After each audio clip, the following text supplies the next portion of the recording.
গায়ে আমি এখানে তেল দিলাম আর হলো এই যে পেঁয়াজ, এই যে পেঁয়াজ কেটে দিচ্ছি। ভালো করে নাড়াচাড়া করে দিলাম গাইস। তারপরে এখানে আদা আর রসুন, এখানে আদা আছে আর রসুন আছে গাইস।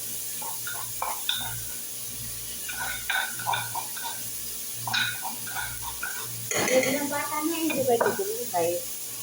আর এখানে আছে এই যে লবণ, আদা হলুদ, আদা ধনের গুঁড়ো, আদা মশলা, আদা সিম্পলাকা, আদা গরম মশলা গাইস,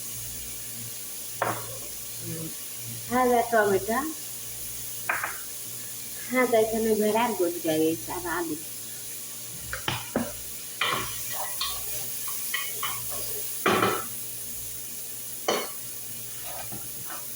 আমি আজকে মশলাটা এখানে ঢেলে দিলাম গাইস।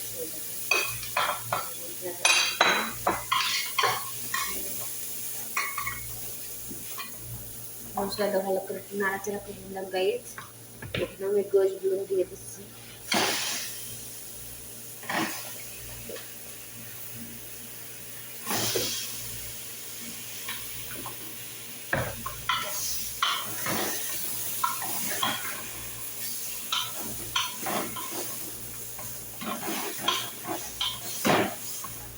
আপনারা বাসায় এইভাবে রান্না করে খাবেন ইনশাল্লাহ।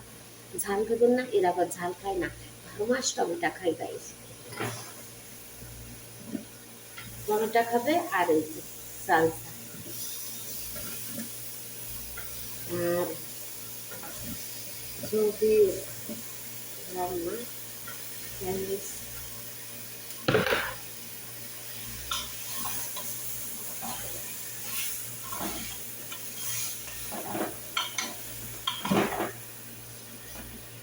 আছে যে এখানে টমেটোগুলো ঢেলে দিলাম।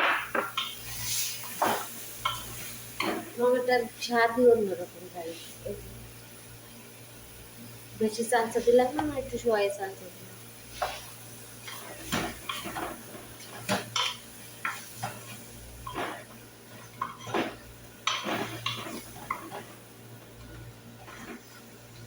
গাইস এই দেখেন এবার রান্না দেখেন গাইস, মাশাআল্লাহ খুব সুন্দর রান্না গাইস। দেখছেন গাইস সব কিছু দিয়ে রান্না করতেছি। আরো রান্না করবো এবার সিলিক, সৌদির সিলিক গাইস। গাইস আমি সব রকমের রান্না করতে পারি, বাংলাদেশের রান্না ভুলে গেছি আমি। পিৎজা, পাতায়ের, সবুজ, আমার সব কিছু করতে পারি ইনশাল্লাহ, কোনো সমস্যা হয় না। কিন্তু খুবই সুন্দর হয় গাইস। আসসালামু আলাইকুম গাইস, ভালো থাকবেন, সুস্থ থাকুন। আসসালামু আলাইকুম।